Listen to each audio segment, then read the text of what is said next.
जब चंद्रमा ने सुना कि उनके पुत्र वर्चा को भी पृथ्वी पर जन्म लेना का अधिकार मिला है, तो उन्होंने ब्रह्मा के उस आदेश को मानने से इनकार कर दिया।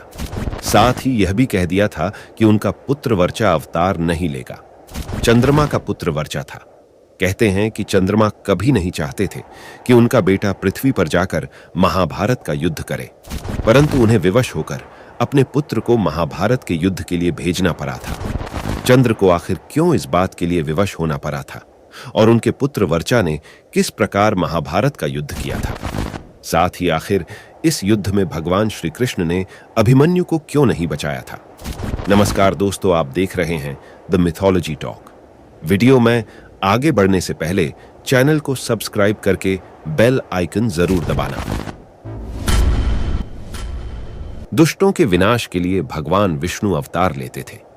भगवान विष्णु का साथ देने के लिए सभी देवताओं को पृथ्वी पर या तो अपना अवतार लेना पड़ा था या फिर अपना पुत्र उत्पन्न करना पड़ा था।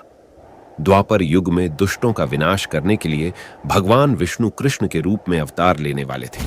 तब ब्रह्मा जी ने सभी देवताओं को यह आदेश दिया था कि भगवान श्री कृष्ण की सहायता के लिए वह सभी पृथ्वी पर अंशावतार लें या अपने पुत्रों को जन्म दें।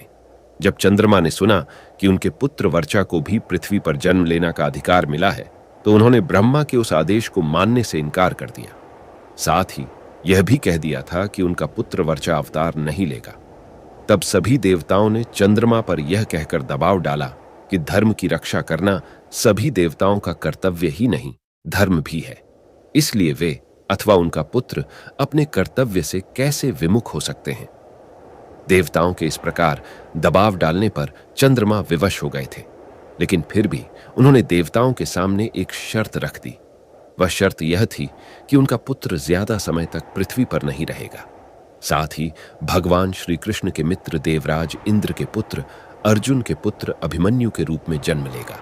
वह भगवान श्री कृष्ण और अर्जुन की अनुपस्थिति में अकेला ही अपना पराक्रम दिखाता हुआ वीर गति को प्राप्त करेगा, जिससे तीनों लोकों में उसके पराक्रम की चर्चा होगी।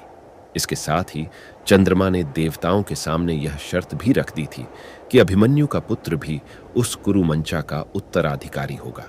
चंद्रमा के इस हठ के कारण सभी देवता विवश हो गए।